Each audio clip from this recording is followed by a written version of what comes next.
Nevoja e politikës shqiptare për energjinë pozitive të rinjve është evidente sipas kreut të LSI-s Ilir Meta, pasi edhe në parlamentin që ai drejton ka shumë energji negative që nuk i shërbejnë vendit.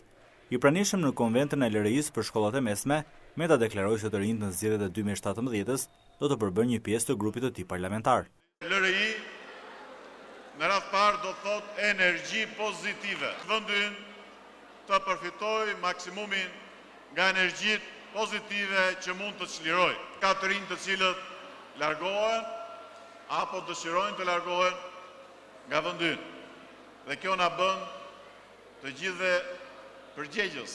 Jo vetëm që politika duhet bëjë më shumë për të rinj, por edhe vetë politika duhet të jetë e të rinjve. Lëvizja rinore për integrim. Në parlamentin e ri do ketë një grup të saj parlamentar brenda grupit parlamentar të Lëvizjes Socialiste për Integrim.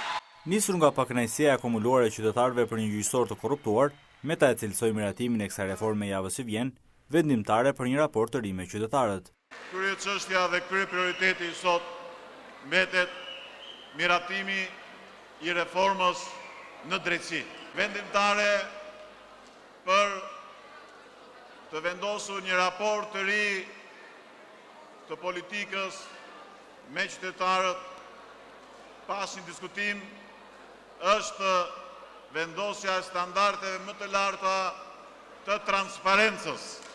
Për të rritur besimin e qytetarëve te politika, Meta kërkoi nga të rinjtë e LRI-s dhe kryesisht nga deputetët më të rinj të LSI-s të ndërmarrin nisma konkrete për financimet e partive dhe shenjtërimin e votës.